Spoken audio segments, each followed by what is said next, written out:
हमारे YouTube channel में आप सभी का स्वागत है। तो दोस्तों, आप लोग YouTube फेसबुक के माध्यम से सुने होंगे जबलपुर में जो हादसा हुआ है, बहुत दर्दनाक हादसा हुआ है दोस्तों। और हम भगवान से यही रिक्वेस्ट करते हैं कि किसी दुश्मन के साथ भी ऐसा ना करें। और पूरी दुनिया में जो है कि एकदम तहलका मची हुई है दोस्तों, और घर घर यही गूंज रहा है कि बताओ ऐसे कैसे हो गया। और बहुत ही दर्दनाक घटना है। तो और हम ये भी कहना चाहते हैं कि कितने का घर उजड़ गया और कितने लोग के घर का जो है कि सहारा टूट गया दोस्तों। और बहुत ही गलत हुआ। अब क्या ही बताएं, किसी को क्या पता था कि आज जो है कि क्या होने वाला है। तो जो भी हुआ बहुत गलत हुआ, ऐसा किसी के साथ ना हो फिर। तो चलिए हम गाना के माध्यम से आप लोग को जो है कि बताएंगे और सुनाएंगे। और प्लीज आप लोग कमेंट करके बताइएगा आप लोग को कैसा लगा। कैसन समैया रहे जबलपुर नगरिया के, कैसन समैया रहे जबलपुर नगरिया के। एगो माई लइके डूबे गोदिया में ललनवा हो। एगो माई लइके डूबे गोदिया में ललनवा हो। डगमग डोले नैया थर थर कांपे देहिया। डगमग डोले नैया थर थर कांपे देहिया। गंगा माई मार लहरिया पल भर में डूबे नैया। गंगा माई मार लहरिया पल भर में डूबे नैया। एक माई लइके डूबे आपन ललनवा हो।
के।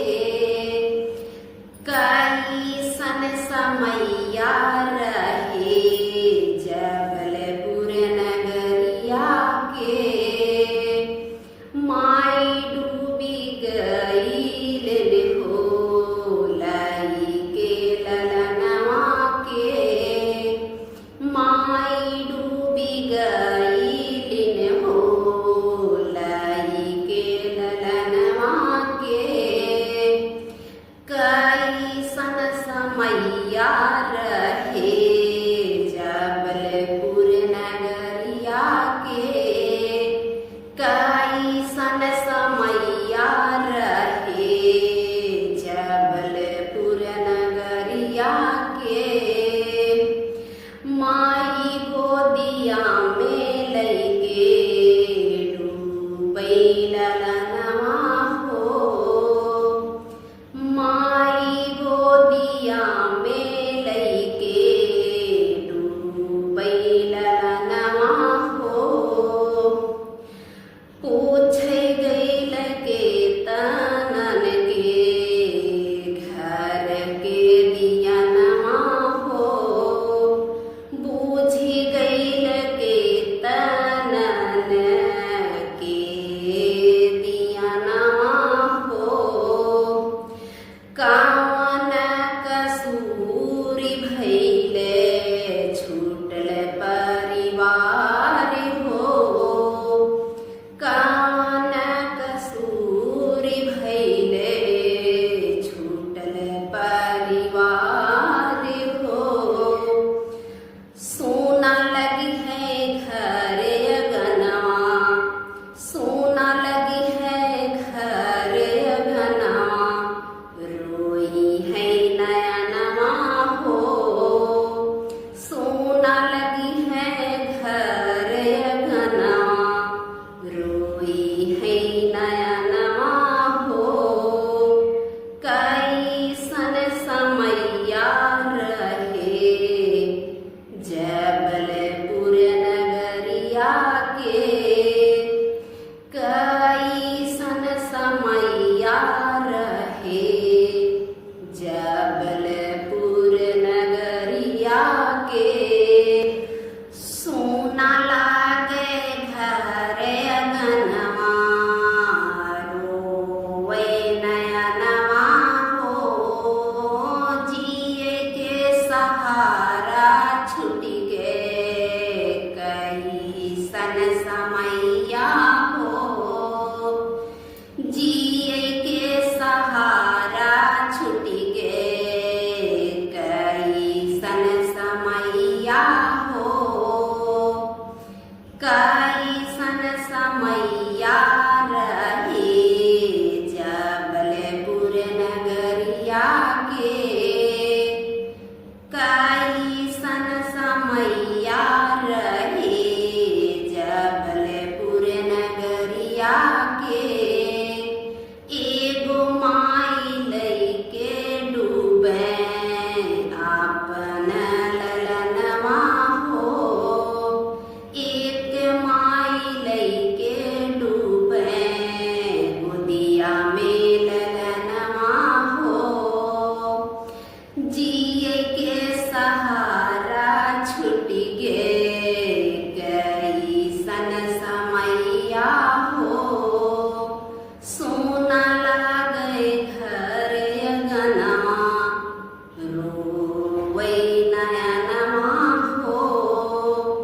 अपने ललनवा के बचावे के माई हो। अपने ललनवा के बचावे एक माई हो। ललना के बचावे खातिर दिहलिन आपन परनवा हो। डगमग डोले नैया थर थर कापे देहिया। गंगा माई मारे लहरिया पल भर में डूबे नैया।